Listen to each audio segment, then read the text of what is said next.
Thanks for joining me on episode 559 of the Inspired Stewardship Podcast. I'm Gina Johnson from Synergy Mindset Coaching. I encourage you to find your own journey from surviving to thriving. And one way to be inspired to do that is by listening to this, the Inspired Stewardship Podcast with my friend, Scott Mader.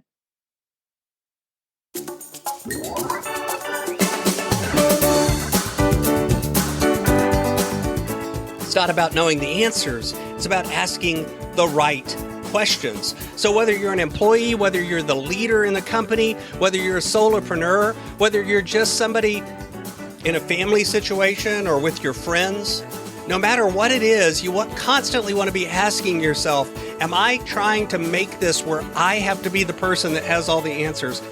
Welcome and thank you for joining us on the Inspired Stewardship Podcast. If you truly desire to become the person who God wants you to be, then you must learn to use your time, your talent, and your treasures for your true calling. In the Inspired Stewardship Podcast, you will learn to invest in yourself, invest in others, and develop your influence so that you can impact the world.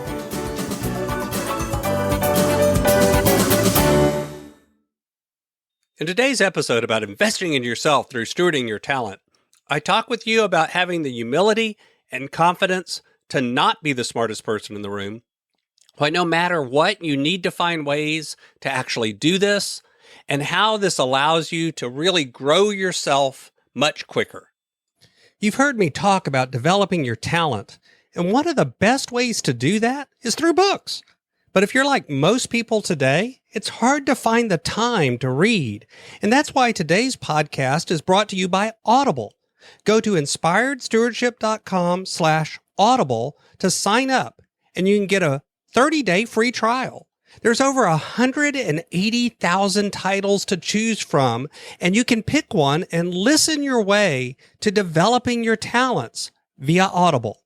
That's inspiredstewardship.com/audible to get your free trial and listen to great books the same way you're listening to this podcast. You've probably heard the quote, if you're the smartest person in the room, you're in the wrong room. It's ascribed to a lot of different people, but the first time I heard it said was by John Maxwell. I have no idea if he's the originator of it or not. But the truth is that that's an idea that can be used a couple of different ways. First off, it can be used to justify and basically logic yourself into staying in an average or mediocre position. You can look at this and say, well, I don't want to be the smartest person in the room, so I don't want to grow and I don't want to develop myself because, then I might get smarter, then I might grow, then I might get better. And at some point, I would outstrip the people around me. And so I'll just stay average. I'll just stay mediocre. I'll stay here where I am, where it's comfortable and feels like I'm growing, but in reality, I'm just stagnating. Or you can look at that and you can think to yourself, this is a challenge. It means if I grow and I develop in such a way that I outstrip my current position or I outstrip the current people that are around me, it means I need to find new people or a new position or a new challenge, something that stretches me so I'm no longer the top of the game, but I'm back into the middle. Not because everyone else isn't growing and neither am I, but because I'm growing and I'm seeking out new opportunities and new challenges and ways to grow. The truth is, though, that this takes a certain amount of humility and confidence. There are times that I've wanted to be the smartest person in the room because I was afraid if people figured out how little I actually knew, I would somehow be looked at as lesser, that I would be less accomplished, less admired, less in so many ways. And instead, once I began to develop a little bit more confidence and a little bit more humility, I began to recognize the fact that the truth is I could learn a lot from everyone around me if I would actually just listen and trust and recognize that it was okay if I didn't know the answer. As a leader, this becomes very obvious. If you're the leader in the room, you need to surround yourself with people that are better than you, people that are smarter than you, people that know more about the details than you do, because the truth is you can't pay attention to everything. One person can only do so much. But if you surround yourself with people who are smarter than you, who are better than you, who know more than you do, then the entire team will begin to succeed.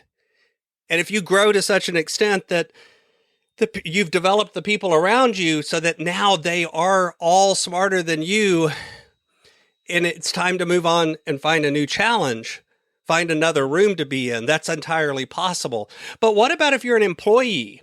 If you're an employee, you still want the same thing. You still want to make sure that you're being challenged and stretched and growing, but that you're not the person that's at the top of the game. You can be one of the top performers, but that doesn't mean you have to be the one that knows everything, that knows all the answers.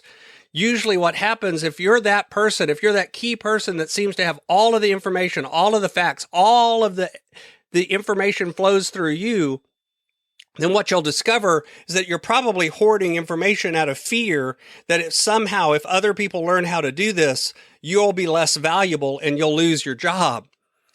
That's not the right way to become a linchpin that everyone depends on. Instead, it's by spreading that information and sharing that with the people around you. But that takes confidence and humility. What about if you're a solopreneur? How about then? How can you not be the smartest person in the room? Well, you can still surround yourself with mentors and coaches. You can read books. You can study. You can take lessons. You can even just listen to your clients. The amount that my clients have taught me over the years is astronomical because I've learned to recognize that I don't have to have all the answers. Oftentimes when I'm working with someone, they've actually got the best answers because they're in that situation. It's theirs. What I can do as a coach is provide some emotional detachment, provide somebody who's outside of the forest looking in, who can ask questions and challenge thinking so that the person can move forward more effectively. It's not about knowing the answers. It's about asking the right questions. So whether you're an employee, whether you're the leader in the company, whether you're a solopreneur, whether you're just somebody in a family situation or with your friends, no matter what it is, you constantly want to be asking yourself, am I trying to make this where I have to be the person that has all the answers? I have to be the person that knows everything. I have to be the person at the center. And if you are, then you want to challenge that thinking with humility and confidence and either find a new room to be in that forces you to grow, or find a new challenge, or surround yourself with other people. Doing this really allows you to grow much faster. Because the truth is, you can develop yourself on your own. You can go into a hole in the ground and read books and study lessons. In today's world, especially with the internet, so much information can come to you that you can learn just about anything. But the truth is, learning that on your own takes a certain amount of time. It's only so efficient. There's only so far you can go by yourself. If you want to have success, you can do it all alone. But if you really want to have significance, you've got to do it with other people. You've got to surround yourself with people and lift them up and let them lift you up as well. Because instead of trying to master every single skill, you can identify the people around you that have the skill already and let them shine with their unique gifts while you bring your unique gifts to the world. And in that way, by surrounding yourself with people who are better and them looking at you and recognizing the things that you are better at as well, you can all grow and succeed much faster than anyone can do it on their own. Thanks for listening.